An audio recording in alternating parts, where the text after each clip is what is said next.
तू स्त्री है यह मैं जानता हूँ, लेकिन मैं शत्रुओं से इतना नहीं चौंकता हूँ जितना विकारों से चौंकता हूँ।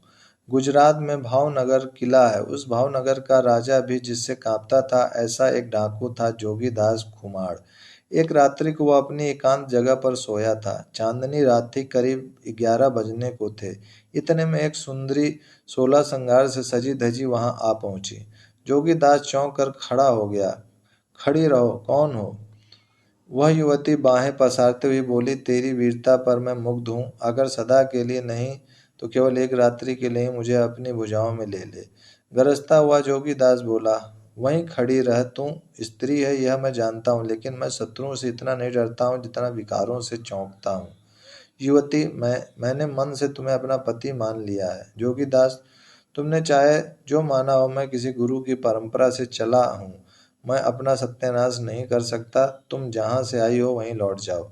वह युवती पुनः नाज नखरे करने लगी। तब जोगीदास बोले, तुम मेरी बहन हो, मुझे इन विकारों में फंसाने की चेष्टा मत करो, चली जाओ। समझा बुझाकर उसे रवाना कर दिया। तब से जोगीदास कभी अकेला नहीं सोया, अपने साथ 2 अंगरक्षक रखने लगा। वह भी कोई मार जाए इस भय से नहीं, वरन कोई मेरा चरित्र भंग न कर जाए इस भय से रखता था। एक बार जोगीदास कहीं जा रहा था। गांव के करीब खेत में एक ललना काम कर रही थी और प्रभातियां गाए जा रही थी। जोगीदास ने उस लड़की से पूछा, ऐसे सन्नाटे में तू अकेली काम कर रही है, तुझे तेरे शील भंग चरित्र भंग का डर नहीं लगता? तब उस युवती ने हंसियां संभालते हुए आंखें दिखाते हुए कड़क स्वर में कहा, डर क्यों लगे? जब तक हमारा भैया जोगीदास जीवित है तब तक आसपास के 50 गांवों की बहू बेटियों को डर किस बात का? उस युवती को पता नहीं था कि यही जोगीदास हैं। जोगीदास को आत्मसंतोष हुआ कि 50 गांवों की बहू बेटियों को तसल्ली है कि हमारा भैया जोगीदास है। डाकुओं में भी डाकुओं में भी संयम होता है, तो इस सद्गुण के कारण वे इतने स्नेह पात्र हो सकते हैं, तो फिर सज्जन का संयम उसे उसके लक्ष्य परमेश्वर से भी मिलाने में सहायक हो जाए, इसमें क्या आश्चर्य है? सिंह जैसा बल भर देता है ब्रह्मचर्य का पालन, कुप्रसिद्ध को सुप्रसिद्ध कर देता है ब्रह्मचर्य का पालन, सदाचार और सद्विचार और यौवन की सुरक्षा करता है ब्रह्मचर्य का पालन। कोई देख रहा है। ईश्वर हमारे प्रत्येक कार्य को देख रहे हैं। आप उनके आगे भी कपड़ा रख दो ताकि आपको पाप का प्रायश्चित ना करना पड़े। एक मुसाफिर ने रोम देश में एक मुसलमान लुहार को देखा। वह लोहे को तपाकर लाल करके उसे हाथ में पकड़कर वस्तुएं बना रहा था।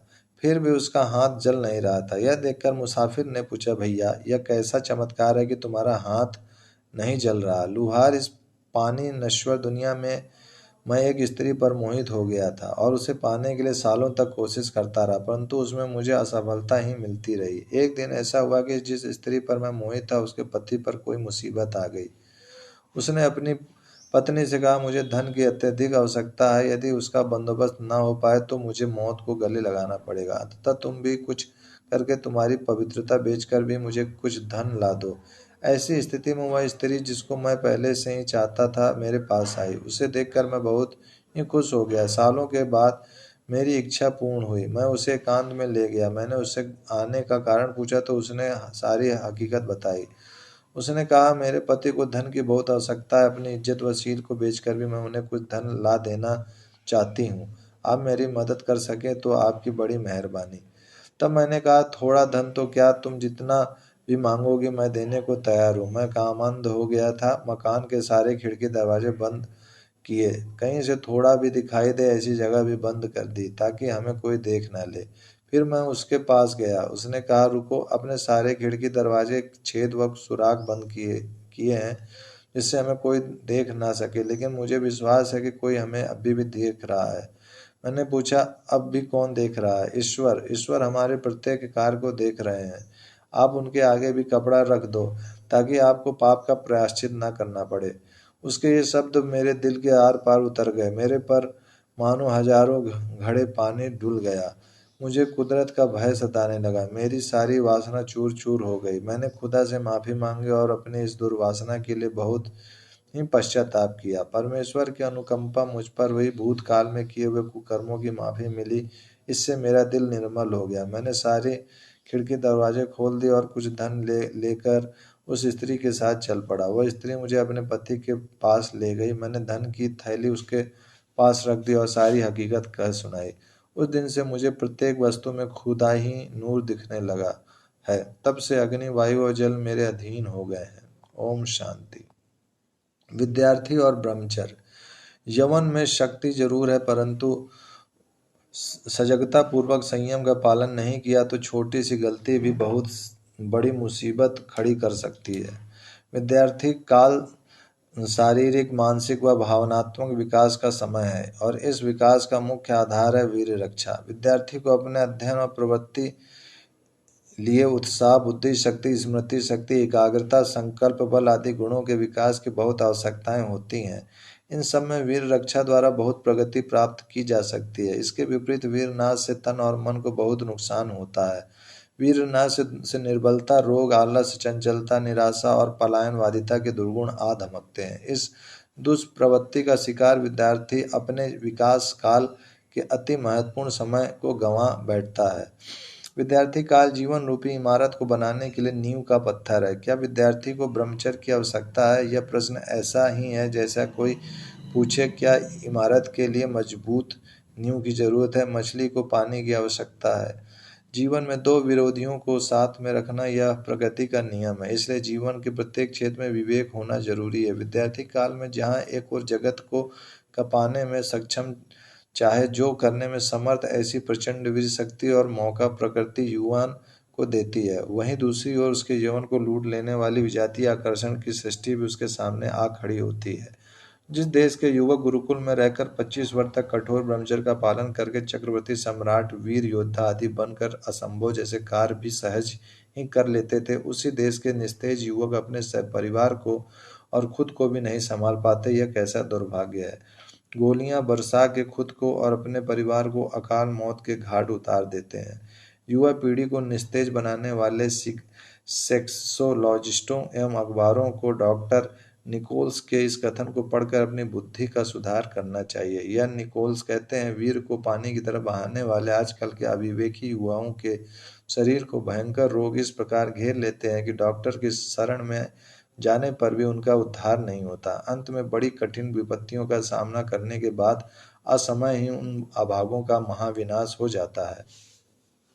यौवन में शक्ति जरूरी है, परंतु सजगता पूर्वक संयम का पालन नहीं किया तो छोटी सी गलती भी बहुत बड़ी मुसीबत खड़ी कर सकती है।